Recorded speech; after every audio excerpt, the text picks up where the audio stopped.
Pemirsa, pencarian korban dan puing pesawat AirAsia KZ8501 masih terus dilakukan. Salah seorang yang pertama menemukan serpihan AirAsia adalah Panglima Komando Operasi Angkatan Udara 1, Marskal Madya Dwi Putranto. Namun sebelum kita berbincang, kami tayangkan dulu profil Marskal Madya Dwi Putranto. Marskal Muda.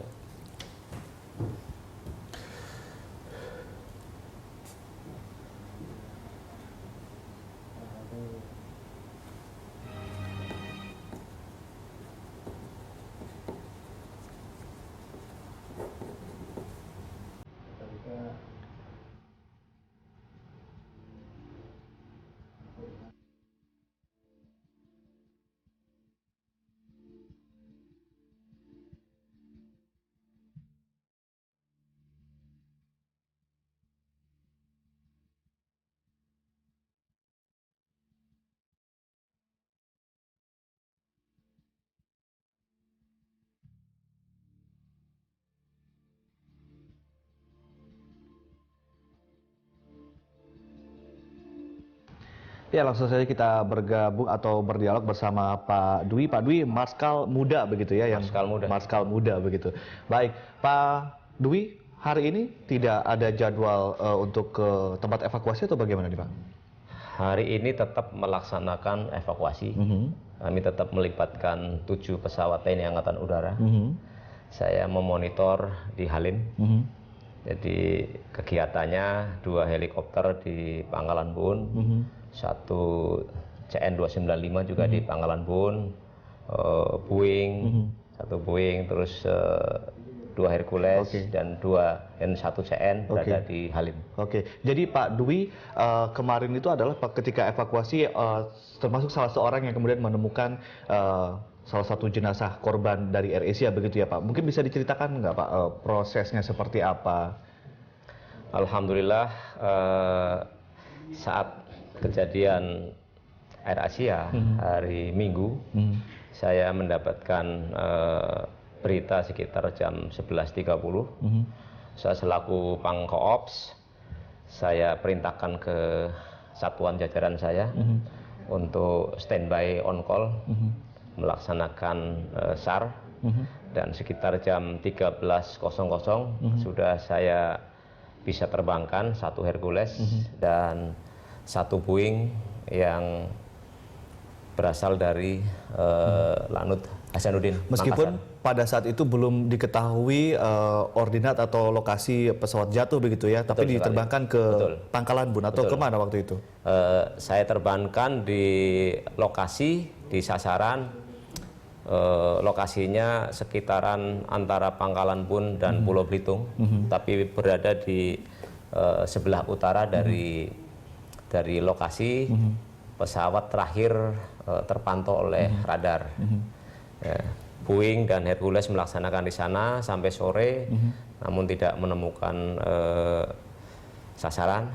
Kemudian pada hari kedua, hari Senin juga kebetulan sudah ada perintah juga dari Panglima TNI pada Pangkoops, maka saya libatkan 6 pesawat, di mana Hercules dari Halim, kemudian CN295 juga dari Halim, Boeing berada dari Pontianak, kemudian untuk helikopter 1 dari Pontianak, 1 dari Tanjung Pandan, dari Pulau Belitung. Jadi koordinasi secara serempak dan cepat begitu. Betul, ya. Untuk Pak Dwi sendiri terbang sendiri ke lokasi sehingga kemudian menjadi orang yang pertama melihat jenazah yang mengambang di lautan ya. Betul. Itu seperti apa prosesnya Pak? Saat hari kedua, hari pertama dan hari kedua, saya selaku Pangkoop, saya hanya mengendalikan pesawat, memerintahkan pesawat gitu ya? Ke lokasi. Dan belum ada hasil. Kemudian pada saat hari ketiga, hari Selasa, kebetulan saya memang sejak malam saya ya berusaha ya berdoa dengan sholat malam, sholat hajat, pagi hari dan sebagainya. Saya berniat untuk yang hari pertama kedua saya berada di home base untuk memonitor melalui jaring komunikasi yang ada. Pada hari ketiga memang saya berniat untuk ikut langsung ke pesawat. Jadi langsung terbang ke lokasi ya Pak ya? Langsung ikut ke lokasi. Pada saat itu awalnya saya mau ikut pesawat Hercules. Saya sekitar jam 5:15 saya berada di Halim. Kemudian setelah saya ada sesuatu hal tidak mungkin apa saya tidak tahu, itu mungkin kehendak dari Allah ya. Saya berencana pindah ke pesawat. Ke pesawat CN295 dan waktu itu dalam briefing 295 dikasih target di sebelah selatan Belitung. Jadi waktu itu memang kalau tidak salah area pencarian pun sangat-sangat luas karena memang belum terfokus, belum ketemu dengan serpihan-serpihan pesawat. Betul, ya. masih luas sekali. Kalau di dalam rencana masing-masing pesawat itu melaksanakan pencarian sekitar 1.800 nautical mile persegi. Berapa kilometer tuh Pak? Dikalikan aja 1,8. Wow, demikian luas. Sangat luas. Namun saat saya berada di pesawat, saya minta kepada awak pesawat, tolong kamu pindahkan area pada koordinat antara 0230, 0330, 110, 111. Dan pesawat menuju ke tempat situ dengan dengan lebar 60 nautical mile dan 60 nautical mile persegi ya. Jadi, itu berarti luas lah ya wilayahnya. Ya, masih luas juga. Jadi sekitar 110 persegi kilometer ya, kalau dihitung dengan kilometer. Terbang ke area sekitar jam 6.15 jam 6.25 pesawat take off sampai di sasaran jam 6.35. Kemudian melaksanakan searching di sana. Saya waktu itu masih berada di belakang kokpit untuk memantau dari jendela saja ya.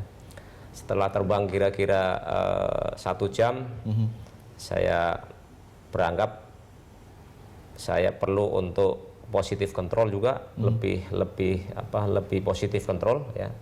Kemudian saya masuk ke kokpit. Ya, engineer-nya saya perintahkan untuk ke belakang dan di situ ada sebelah kiri kapten pilot, sebelah kanan kopilot. Saya berada di kursi engineer karena kebetulan kokpitnya hanya muat 3 orang. Ya.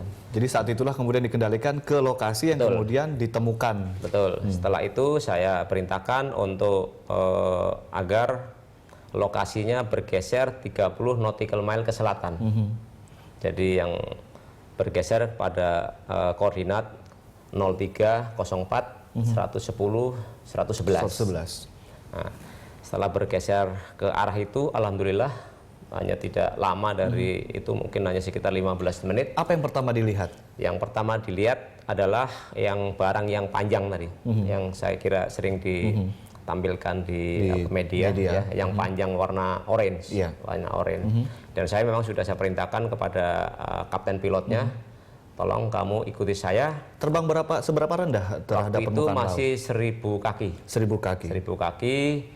Kemudian saya sampaikan kepada pilot, apabila saya katakan search, artinya bahwa langsung di search sehingga kita tahu koordinat.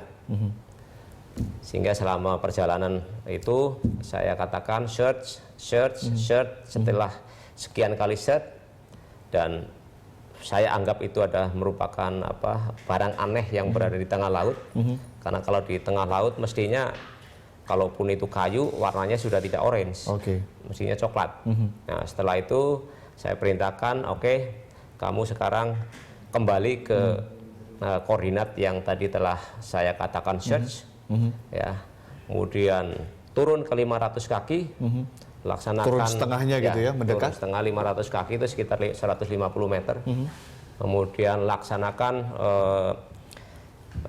dropping configuration, artinya pesawat melaksanakan slow speed dengan gears down, dengan pintu yang di belakang itu dibuka.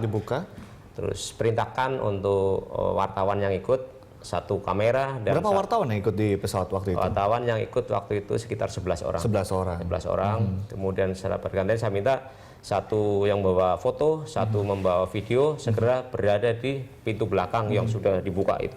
Pada waktu itu dari TNI sendiri memang sudah ada alat sendiri untuk meng-capture gambar ya?